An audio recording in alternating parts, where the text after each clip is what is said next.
بسم الله الرحمن الرحيم الحمد لله رب العالمين والعاقبة للمتقين ولا عدوان إلا على الظالمين ونشهد أن لا إله إلا الله وحده لا شريك له ونشهد أن محمدا عبده ورسوله. On remercie Allah Azza wa Jal. On commence toujours par remercier Allah qui nous a permis encore une fois de nous réunir aujourd'hui. C'est vraiment quelque chose qui n'est pas donné à tous de parler d'Allah Azza wa Jal.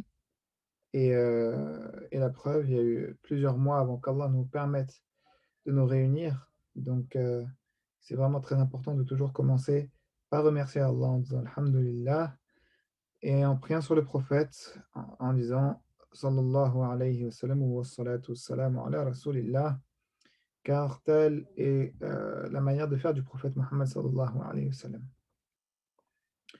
Et donc, aujourd'hui, bi'idhnillah, avec la permission d'Allah, on continue les histoires des prophètes et en particulier l'histoire de Adam. On ne va pas aller dans beaucoup de détails parce que, en réalité, on n'a pas, à ma connaissance, d'éléments très, très sûrs concernant l'histoire de Adam alayhi salam. Donc je vais rester sur les choses sur lesquelles on est sûr et certain, qui sont notamment dans le Coran et avec l'histoire des 2 enfants de Adam. Alors certains les appellent, Qabil ou Habil, je n'ai pas vérifié, l'authenticité, c'est-à-dire est-ce que c'était vraiment appelé comme ça? Mais en tout cas, Allah dans le Coran, il ne les nomme pas, d'accord? Allah, il ne les nomme pas. Vous allez me dire: «Mais comment il les appelle alors?» Eh bien justement, vous allez écouter le verset et vous allez comprendre. Allah il nous dit: «Ba'da a'oudhu billahi minash shaitanir rajim, watlu alayhim naba'a ibnay Adama bil haqq» et raconte-leur l'histoire des 2 enfants de Adam, tout simplement. Les 2 enfants de Adam. Il ne les a pas nommés et parmi les raisons auxquelles on pourrait réfléchir, eh ben, ce serait tout simplement qu'on ne pense pas que cette histoire-là, elle n'est valable que pour les 2 enfants de Adam, mais qu'en réalité, eh bien, ça peut nous arriver à tous et qu'on doit prendre exemple sur le bon comportement et éviter les mauvais comportements. Et quels étaient leurs comportements à tous les 2? Eh bien, Allah nous le dit dans la suite: «إِذْ قَرَّبَا قُرْبَانًا فَتُقُبِّلَ مِنْ أَحَدِهِمَا وَلَمْ يُتَقَبَّلْ مِنَ الْآخَرِ». Chacun d'entre eux a voulu faire un don pour Allah, pas un don à Allah, un don pour Allah. Alors à l'époque, les dons, ils se faisaient sous forme de sacrifice. Aujourd'hui, quand on fait un don, on peut le faire pour Allah, mais en le donnant à un pauvre, par exemple, ou même en faisant, à des personnes qui ne sont pas forcément pauvres, à notre famille, à nos parents. On peut faire des dons, d'accord? Des sadaqat et pourquoi on fait ça? Pour que Allah accepte. Comment Allah il va accepter? Eh bien, il va accepter quand on a une bonne intention. C'est ça, c'est la chose la plus importante de notre religion, c'est l'intention et la croyance que l'on a envers Allah Azza wa Jal. C'est ça d'ailleurs qui fait de nous des musulmans. Pour devenir musulman, la première chose, c'est une action du cœur. C'est de dire et de croire qu'il n'y a aucun Dieu à part Allah. Et donc, la suite de ça, c'est l'intention. C'est quoi l'intention? C'est ce que j'ai dans mon cœur quand je vais faire une action. Je vais vous donner un exemple. Quand je vais faire mes ablutions pour la prière, d'accord? Je vais faire mes ablutions. Vous savez ce que c'est les ablutions? Je me lave les mains, la bouche, le nez, le visage, les avant-bras, droit, gauche, je me mouille les cheveux, je me lave les pieds, d'accord? Eh ben, je pourrais faire la même chose, mais sans avoir l'intention de faire les ablutions pour la prière. Par exemple, je prends une douche. Quand je prends une douche, tout est mouillé, toutes ces parties du corps, d'accord? Allez, je vais même en prendre un autre exemple. Je vais à la piscine, d'accord? Si je vais à la piscine, bah, je peux pas aller à la piscine pour, et mouiller que mes pieds. Si je plonge, je mouille tout mon corps. Mais est-ce que quand j'ai plongé, que je suis ressorti de l'eau, avant de plonger, qu'est-ce que je voulais faire? Pourquoi je voulais plonger? Est-ce que c'était juste pour plonger? Ou est-ce que c'était pour avoir ces ablutions-là qui me permettent de faire la prière? Vous allez me dire: «Mais il y a aucune différence dans l'action». C'est vrai, il y a aucune différence et c'est pour ça que c'est pas dans l'action, mais c'est dans le cœur, d'accord? Si, eh ben, par exemple, j'aide quelqu'un, est-ce que c'est Je l'aide pour que les gens ils disent: «Ah ben il est trop gentil lui ou elle», ou est-ce que je l'aide parce que j'ai envie de plaire à Allah? Ça ne changera rien dans l'action. Il n'y aura aucune différence visible dans l'action, d'accord? Si j'aide quelqu'un pour Allah ou si je l'aide, pour, que les gens ils disent que je suis gentil. Mais par contre, ça va changer sur est-ce que Allah il va nous récompenser ou pas? Et là, c'est la même chose sur l'histoire des 2 enfants de Adam, parce que Allah il nous dit: «Les 2 enfants de Adam, ils ont chacun fait un sacrifice pour Allah, pour être récompensés». Mais est-ce que les 2 ont été récompensés? Non. Et à l'époque, ils le savaient. Aujourd'hui, on ne le sait plus, mais à l'époque, quand ils faisaient des sacrifices, c'est-à-dire qu'ils offraient quelque chose, c'est-à-dire ce qu'on appelle une offrande. Nous, aujourd'hui, en tant que musulmans, ça n'existe plus de faire des offrandes, c'est-à-dire de mettre quelque chose pour Allah et qu'ensuite on voit si c'est accepté ou pas. Mais à l'époque, ils le voyaient. Comment? Eh bien, l'offrande était détruite. Elle était détruite, ils voyaient directement. Eh bien, ça pouvait être, par exemple, un éclair qui détruisait cette offrande-là. Si elle était détruite, ça voulait dire qu'elle était acceptée par Allah. Et s'il ne se passait rien, c'est qu'elle n'était pas acceptée. Eh bien, c'est ce qui s'est passé. Un des 2 frères, eh ben, son offrande, c'est-à-dire la bonne action qu'il a voulu faire pour Allah, elle a été acceptée, mais pas l'autre. Mais pas l'autre. Alors vous allez me dire: «Mais pourquoi?» Eh ben, normalement, vous avez compris avec après tout ce que je vous ai dit. Il y en a un qui avait une bonne intention et l'autre qui avait pas une bonne intention. Pourtant, tous les 2, ils ont fait la même offrande, on pourrait dire. Il y en a un qui voulait plaire à Allah et l'autre, Allahu a'lam de son intention. Peut-être qu'il voulait plaire à ses parents ou peut-être qu'il voulait plaire à quelqu'un ou peut-être qu'il voulait, voilà, faire des bonnes actions pour que derrière, eh bien, peut-être qu'on lui donne de l'argent ou que sais-je, ou que les gens y parlent de lui, ça c'est très grave. Faire une action pour que tout le monde dise: «Ah ben tu vu, lui il prie, oh lui il lit du Coran, lui il est gentil». Non. En tant que musulman, au contraire, on se cache presque. Alors, on va pas aller jusqu'à se cacher, hein, pour faire des bonnes actions, mais on fait attention à ce que nos bonnes actions, elles ne soient faites que pour Allah et justement, vous allez me dire: «Mais comment on fait pour savoir? Moi, je sais pas, parfois je me pose la question et ça se trouve, j'ai mon intention n'était pas pour Allah». Eh ben, la réponse, elle est très simple. Si ton action, ça aurait été la même qu'il y ait des gens ou qu'il y ait personne, elle est bi-idhnillah, c'est Allah qui juge après, elle est pour Allah. Ça veut dire, si tu aides quelqu'un et il y a tes parents à côté de toi, il y a tes frères, il y a tes oncles, il y a tes tantes. Si tu l'aides parce qu'il y a ces personnes-là, mais si tu l'aides pas, s'il y avait ri il y avait tu étais tout seul, c'est qu'il faut que tu te dises: «Mais est-ce que j'ai la bonne intention?» D'accord? Pareil pour la prière. Alors, vous êtes encore jeune, d'accord? C'est-à-dire que ce que je vous dis, c'est parce que ça, c'est très, très, très important. C'est la chose la plus importante de la religion. Le cœur et l'intention, d'accord? Parce que le prophète alayhi salatu il nous a dit: «Innamal a'malu binniyat». Les actions ne valent que par leurs intentions, d'accord? Parfois une petite action ridicule, devant Allah azza wa jal, elle pourra valoir des milliards de hasanats. Et encore un exemple très concret, vous avez peut-être de l'argent de poche. Eh bien, s'il y en a qui donnent 1 € pour parce qu'il a que 1 € pour sa mosquée, pour, un pauvre, ça vaut peut-être plus pour Allah que quelqu'un qui va donner 1 000 €. Parce que toi, tu n'avais peut-être que 1 € d'argent de poche, d'accord? Et peut-être que tu t'es dit: «Beh, dès que j'ai de l'argent, eh ben, je donnerai pour Allah». Alors que celui qui avait 1 000 €, eh ben, lui, il avait peut-être 10 000 €, 100 000 €. Il s'est dit: «Bon allez, je vais donner un petit peu, j'ai pas envie de trop donner». Un exemple de mauvaise in entre guillemets, alors, je ne vais pas dire de mauvaise intention, mais on va dire d'intention qui est moins bien que la première intention de celui qui avait que 1 € mais il a tout donné. D'accord? Donc l'intention dans le cœur, pourquoi on fait les choses? Eh ben, ça peut rendre une petite action énorme et ça peut rendre une grande action toute petite pour Allah. D'accord? C'est pour ça que cette histoire, elle est très importante. Mais c'est pas terminé. Qu'est-ce qui s'est passé après cela? Quand il y a eu un des frères dont l'offrande a été acceptée et pas l'autre.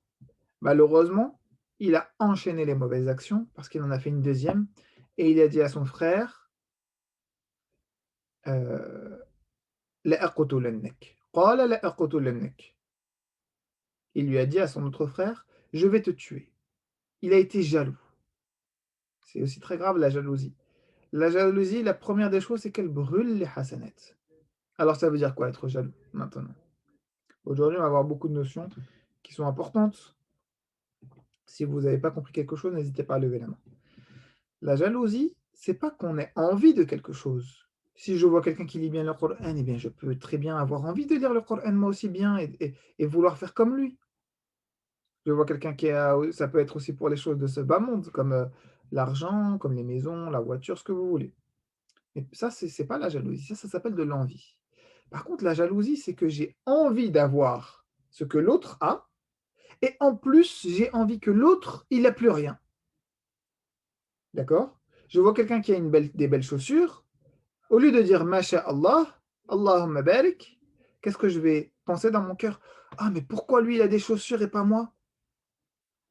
Et ça, c'est le début de la jalousie. Et ça brûle les hasanat. Même si c'est pas sur des bonnes actions, hein. C'est pas forcément quand quelqu'un, il prie bien ou quand quelqu'un, il lit bien le Coran, non. Ça peut être sur n'importe quoi. Et en plus, la jalousie, elle sert à rien. Est-ce que la jalousie, penser ça, vouloir que: «Ah mais pourquoi lui il a?» se dire ça, est-ce que ça va te donner cette chose-là? Ça va pas te la donner. Par contre, en disant masha'Allah pour la personne, Allahumma barik, tu fais une doua pour lui, pour qu'Allah lui préserve et lui garde ce qu'il a. Et en lui faisant cette doua, les anges ils te font la même pour toi. Donc tu as double récompense. Tu as à la fois ce qu'on appelle la fraternité, c'est-à-dire l'amour entre frères et sœurs en islam, et en plus, eh bien, tu as les anges qui t'ont demandé pour toi aussi cette chose-là. D'accord? Et c'est ça tout de suite qu'on doit faire quand on sent un petit peu de jalousie, dire Allahumma barik, masha'Allah, Allahumma barik, d'accord? Par contre, si on craint la jalousie pour nous-mêmes, là on doit lire Surat al-Falaq. Si vous avez des nouvelles chaussures, vous avez des nouvelles choses, vous avez bien lu le Coran, quelqu'un vous a vu, vous avez dit oh t'es jolie, oh t'es ci, oh t'es ça, et bien là vous allez lire قل أعوذ برب الفلق قل أعوذ برب الناس et bien sûr aussi قل هو الله أحد. Les muawwidhat, on les appelle les sourates protectrices. Et le prophète alayhi salatu wassalam nous a dit que celui qui les lit 3 fois, qui les lit 3 fois le matin, 3 fois le soir, eh bien Allah le protège de toutes choses et aussi 3 fois avant de dormir. Et donc malheureusement, il a voulu tuer son frère et le frère qui était gentil, il a dit quoi? Il lui a dit là, ce qu'on a expliqué depuis tout à l'heure. قال إنما يتقبل الله من المتقين. Allah, il accepte que ceux qui font des bonnes actions, qui ont une bonne intention, qui sont pieux, c'est-à-dire qui font les choses pour Allah. Et il lui a dit ensuite: لئن بسطت إلي يدك لتقتلني ما أنا بباسط يدي إليك لأقتلك إني أخاف الله رب العالمين. Il lui a dit: «Si jamais tu tends ta main vers moi pour me faire du mal et en l'occurrence pour me tuer, moi, je ne tendrai pas ta main vers toi pour te tuer, ma main vers toi pour te tuer, car j'ai peur d'Allah. Je crains Allah, le Seigneur des mondes. Allah, il voit tout, il sait tout. Donc j'ai pas envie que cela se retourne contre moi le jour dernier. إني أريد أن تبوء بإثمي وإثمك فتكون من أصحاب النار وذلك جزاء الظالمين». Et malheureusement par la suite, eh bien, le frère qui était méchant, eh bien, a tué son autre frère et il a été le premier être humain à tuer un autre être humain et il ne savait pas quoi faire de son corps. Et bien à ce moment-là, Allah Azza wa Jal, donc il lui a fait tawat lahu nafsuhu qatl akhihi faqatalahu fa min al-khasirin. Donc il a tué son frère et puis Allah a envoyé un corbeau. فبعث الله غرابا يبحث في الأرض ليريه كيف يواري سوءة أخيه قال يا ويلتى أعجزت أن أكون مثل هذا الغراب فأواري سوءة أخي فأصبح من النادمين. Quand il a vu le corbeau enterrer un autre corbeau, il a dit: «Mais pourquoi?» Il a regretté, il a dit: «Si seulement j'étais comme ce corbeau, est-ce que je ne peux pas être comme un corbeau?» Et il a enterré du coup son frère et c'est pour ça aussi que c'est une leçon pour toute l'humanité. Et Allah nous dit par la suite, eh bien, que celui qui tue une personne, c'est comme s'il avait tué toute l'humanité, tellement c'est grave, tellement c'est quelque chose qu'il ne faut même pas penser, même pas, et ça ne doit même pas nous effleurer l'esprit, tellement c'est gravissime. Et à l'opposé, Allah nous dit que celui qui sauve une âme, c'est comme s'il avait sauvé toute l'humanité. Si vous voyez quelqu'un et que vous êtes en capacité de l'aider, eh bien, c'est comme si vous a et surtout quand c'est un danger de mort, c'est comme si vous aviez sauvé toute l'humanité. Et ça, c'est valable aussi pour les êtres vivants, tous les êtres vivants. Le prophète alayhi salam nous a montré que Allah déteste ceux qui font du mal aux êtres vivants sans raison, ceux qui détruisent, ceux qui tuent, ceux qui voilà, il y a certaines personnes et parfois ça arrive aussi quand vous êtes enfant, il y en a qui voilà, écrasent des insectes, font du mal aux chats, aux chiens ou déchirent des feuilles, des choses comme ça. Eh bien ça, c'est pas bien.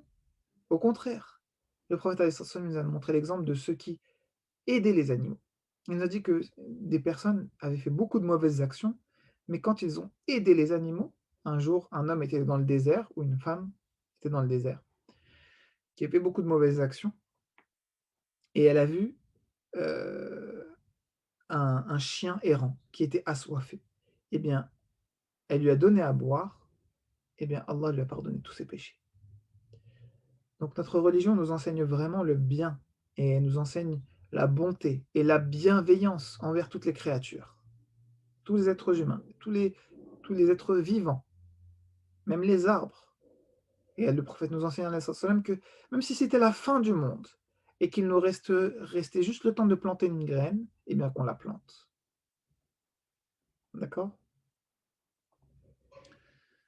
Donc voilà pour, l'histoire des deux frères, donc les 2 enfants de Adam alayhi salam et on verra bi-idhnillah ta'ala la semaine prochaine le prophète suivant et donc le prophète Nuh alayhi salam, on verra comment justement la première étape, eh bien, c'est que les prophètes et tout l'être humain étaient croyants, mais comment petit à petit, ils ne sont plus devenus croyants malheureusement.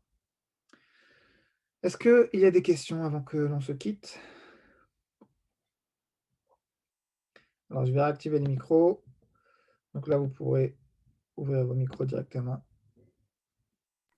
Moi, oui, j'ai une question. Oui, Le frère qui a tué l'autre frère, c'était le premier dans toute l'humanité qui avait tué un des... oui, tout à fait. C'était le premier être humain à avoir commis un meurtre malheureusement. Et aussi, pourquoi c'était un corbeau qui est venu lui montrer comment enterrer, qu'est-ce qu'il va en faire? Alors pourquoi un corbeau? Je ne sais pas, Allahu a'lam. Mais en tout cas, c'était Allah, il a envoyé cet animal pour, lui montrer comment faire pour enterrer. Que c'était ça la manière de faire. Que bien sûr, jusqu'à aujourd'hui, on enterre nos morts. Parce que malheureusement, il y en a certains qui brûlent les morts. Il y en a d'autres, je sais pas, qui les mettent dans l'eau ou je sais pas, tu vois? Qui font plein de choses bizarres. Nous, en tant que musulmans, on fait pas tout ça. On enterre tout simplement et on ne fait pas non plus de maison. Il y en a aussi qui font ce qu'on appelle des mausolées. C'est quoi? C'est comme une maison, mais pour le mort. Tu vois? Par exemple, les pyramides, tu connais les pyramides en Égypte? Eh bien ça, c'est des mausolées géants. C'est comme des tombes géantes pour les rois d'Égypte de l'époque. Tout ça, c'est pas des choses que nous on fait pour nos défunts. Et à l'opposé, il y en a aussi qui, quand quelqu'un est mort, eh ben, ils le laissent, ils veulent pas s'en occuper. Tu vois? Ils avaient des croyances, ils pensaient que quand, quelqu'un est mort et ben, si on reste avec lui, peut-être que nous aussi on va mourir ou je sais pas. Non, tout ça c'est faux. Nous, en tant que musulmans, eh bien, quand la personne est morte, on la lave et ensuite on la met dans un linceul et on l'enterre et on fait la prière avant de l'enterrer, on fait la prière sur, la prière du mort. C'est une prière où on s'incline pas, c'est-à-dire qu'on reste debout. C'est comme des invocations, en fait et on l'enterre et puis, pour que Allah Azza wa Jalla, eh bien, il lui fasse miséricorde. Tu as compris? C'est pour nous montrer en fait, parce que si Allah il nous montre pas, malheureusement, il y en a qui vont faire un peu tout et n'importe quoi. Et pourquoi on doit la laver avant de l'enterrer? Bah, ça, c'est la sunna du prophète sallallahu alayhi wa sallam. C'est le prophète qui nous a appris, qu'il fallait laver nos morts. D'accord? Oui. C'est très important pour nous de ne pas laisser, on va dire, nos morts comme ça. Il y a une énorme récompense pour aller faire la prière pour le mort. Le prophète, il nous dit que celui qui va faire la prière sur le mort, il a une montagne de hasanat. Et si en plus il va accompagner les personnes pour emmener le mort se faire enterrer, il a une deuxième montagne de hasanat. Donc c'est quelque chose que le prophète nous a vraiment beaucoup encouragé. Ensuite, Malem et Amina, vous pouvez activer votre micro. Ma question, c'est quel âge ils avaient les enfants de Adam quand il avait tué son petit frère? Je ne sais pas du tout. Je ne sais pas du tout, Malem et Amina, je ne sais pas.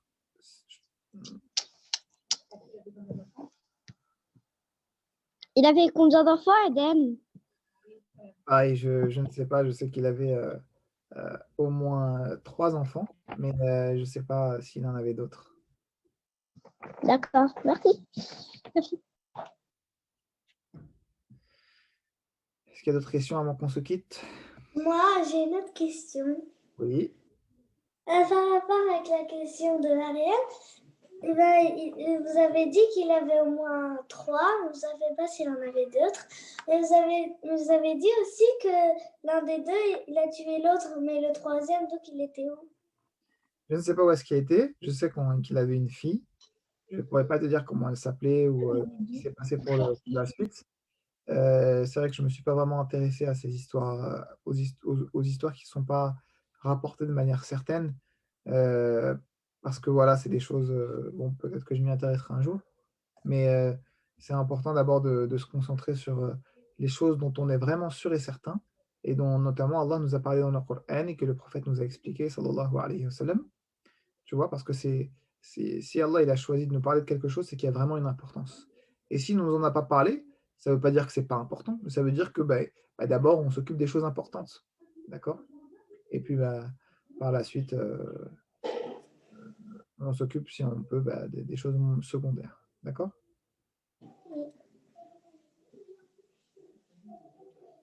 Madame Emena, vous avez une autre question?